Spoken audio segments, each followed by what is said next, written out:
Welcome, everybody, yet another brand new episode of the Wrestling vs. the World podcast. Hopefully, you're all enjoying your day. If not, well, I can't guarantee this episode might be because of a bit of a downer in terms of subject. That is Chris Jericho's abrupt downfall during 2002, because you look at how he was positioned in the beginning of the year, you see how he didn't fall down the ladder, he pretty much rolled down a hill at that point to a different spot. So that's what's going to be the discussion for today's episode. But to give a quick minor backstory, he closed out the year of 2001 becoming the first ever Undisputed Champion when he defeated Stone Cold and The Rock, and the very same night at Vengeance to unify the WWF and World Championships, formerly known as the WCW Championship, to be the Undisputed Champion to close off the year as a way to try to get rid of any resemblance of anything from the whole invasion storyline now that thing was finally wrapped up. So going into 2002, his first pay-per-view match would be against The Rock for his Undisputed Championship, and of course Chris Jericho would get the victory after getting a roll-up on The Rock with using the ropes as leverage. I still prefer the matches at Vengeance and No Mercy a bit more, but this was also another great match even with the iffy chicken shit heel finish.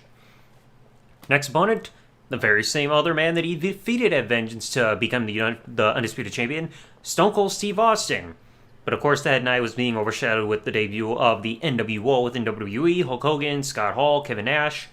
Those men would get involved and cost Stone Cold Steve Austin the championship match, as Chris Jericho would end up retaining against them. Then we get to the point where everything falls down the freaking proverbial hill there for Chris Jericho as he moved on to the feud with Triple H. The very same man who returned to the company a couple months prior from his 8-month absence from a torn quad from the May 21st, 2001 edition of Raw, if I remember the correct dates. And Jericho, during this whole build, was bringing up the fact that he's the one that takes credit for causing Triple H's injury, taking 8 months out of his career, so on and so forth. But the big problem that we saw with this was the main event of WrestleMania, and the majority of the build was pretty much more on Triple H and his soon-to-be ex-wife Stephanie compared to Triple H and Chris Jericho. It got to the point where Jericho was in charge of watching their dog while they were fighting. You have the Undisputed Champion, the top champion in your company, and he's being relegated to watching the dog of his upcoming WrestleMania opponent and his soon-to-be ex-wife, who he's aligned with during all this. Like, the only other segment I can even recall during this build, it was either on a Raw or SmackDown around late February, early March, where Jericho was talking about Stephanie lying about being pregnant and everything, and saying that if Triple H was man enough, she wouldn't have had to lie and he could get her pregnant on his own. Stephanie's like, "Oh, I don't know about that, Jericho, because when it comes to the bedroom, the game always came up a little bit short." But then Triple H focusing more on Stephanie by saying that maybe it wasn't the game that was so short, maybe the field I was playing on was just too damn big. She's like, "I don't know what you mean by that." He's like, "Oh, I'll tell you what I mean. Even a 747 looks small when it's flying into the Grand Canyon." Then, of course, Triple H afterwards, he's like wanting to challenge Jericho to a match, saying, "Don't have to put the titles on the line. It'll be just you, me, and the Great Wide Open over here." So even with that build, there's more focus on Triple H taking shots at his ex-wife than there is focus between the champion and the challenger going into WrestleMania. And this match didn't even have that big of a feel compared to Hogan Rock, and yet it's still main evented, and Triple H would end up getting the victory despite being outnumbered and having a bad wheel of sorts, because his leg was getting targeted throughout the match.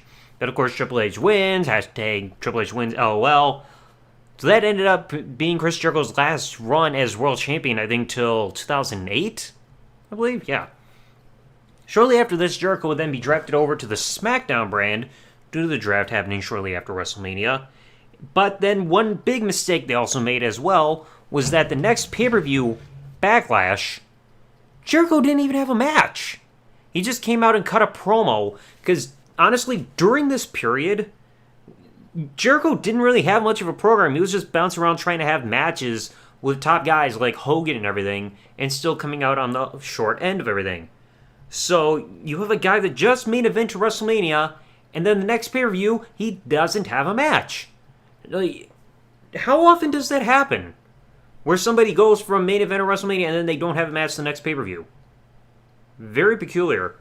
But then the feud with Triple H would finally conclude at Judgment Day in a Hell in a Cell match where, once again, Triple H wins. Because they had to kind of briefly re-spark that. Triple H got the pedigree on the top of the Hell in a Cell, got the pin, and that was it for Jericho's main event run. Because after this, things really tumbled. Because this was the second pay-per-view match in a row where Jericho was losing. In fact, during this, he had a 5 consecutive pay-per-view losing streak here, especially coming up next. So he qualified for the King of the Ring tournament and made it into the semifinals, which was the opener of the King of the Ring pay-per-view, but he lost to Rob Van Dam. Oh, great.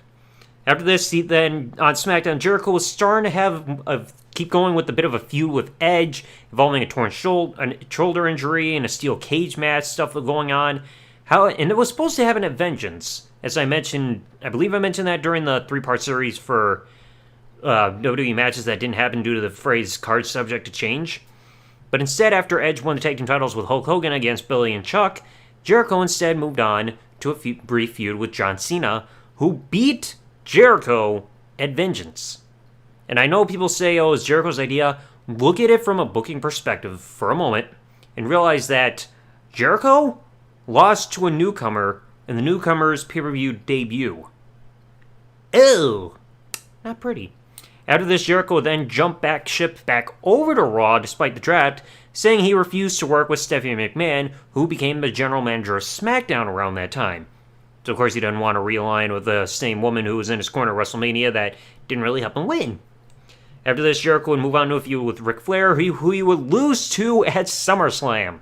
Despite not having his leg worked on at all, he still got locked in the figure 4 and lost. 5th pay-per-view in a row that Jericho had a match in, of sorts, well, not including Backlash, but 5th time he's had a pay-per-view match, and all 5 of those since WrestleMania, he's lost. I mean, his luck would kind of turn around a little bit, as on the September 16, 2002 edition of Raw, he would win the Intercontinental Championship from Rob Van Dam, and would retain it at Unforgiven against Ric Flair. But then on the September 30th, 2002 episode of Raw, 2 weeks after winning the title, he drops it to Kane. As not too long after this, the championship would soon be retired.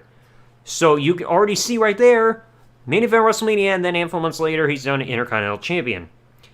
Then a couple weeks after losing the Intercontinental Championship, he would start teaming up with Christian and would become the tag team champions with him by defeating Kane and Hurricane, a.k.a. Hurricane, on the October 14, 2002 edition of Raw, and would end up retaining the tag team titles later on at No Mercy against Booker T and Chris Jericho, or Goldust, sorry.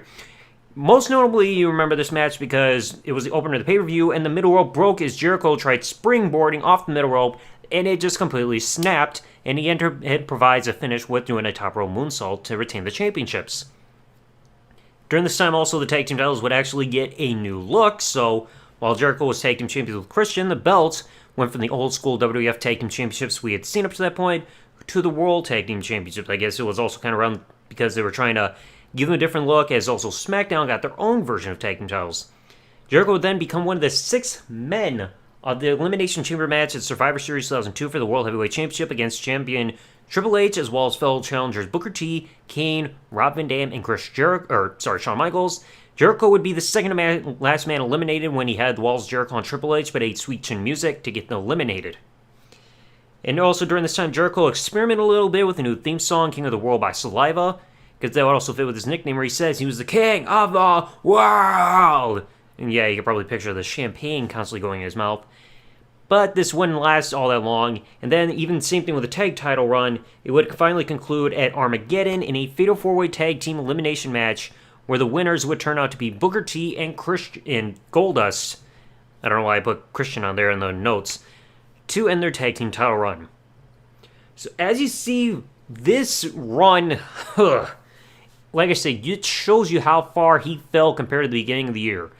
He's the first 2 pay-per-views matches, he's having big-time matches against the 2 men he defeated at Vengeance to become Undisputed Champion, but then once WrestleMania happened and the build started more focused on Triple H and his soon-to-be ex-wife, it was downhill from there with booking. Because again, he lost the title, no match the next pay-per-view, lost to Triple H Hell in a Cell, lost the opener at King of the Ring, the semifinals to Rob Van Dam, lost to newcomer John Cena, came back over Raw, lost to Rick, Intercontinental Champion, and we know how that graphic turned out for Unforgiven, because it was just a cutout there for the match graphic.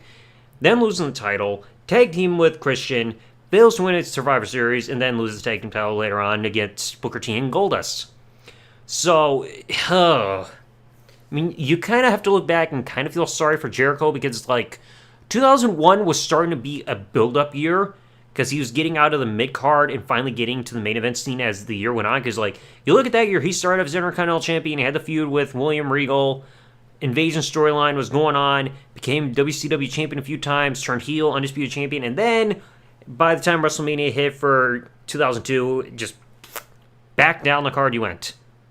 I mean, that was a pretty sharp decline. I mean, I know not everybody can be main event forever, but that was quite the decline that you just saw, like, out of nowhere. I mean, it's the best way I can describe it, at least visually. Imagine that game that you see from Price is Right with that mountain man where, like, you guess the price of something, and every dollar you're off, he goes up one step, and you're do-do-do-do-do. And then next thing you know, he just completely falls off the cliff if you go too far. Like, whee! I mean, thankfully Jericho had a certain horizontal landing on the end of the mountain, so he didn't completely fall off and hit the ground and die. But he hit a certain point where it was just like, okay, you're here, but now you're back down. So anyway, let me know what you all thought about Jericho's run in 2002. I discussed this in a video on the old channel, but it's like, that's gone, so why not try a new discussion again? So hopefully if you all enjoyed, please remember to leave a like if the platform you're listening on allows that. Follow or subscribe for more episodes of the podcast. Let me know what you all thought in the comments if the service that we're on actually listens to that. And I guess I'll catch you all in the next one. Thanks for listening, everybody. Like, comment, subscribe. Peace out, and good day, everybody.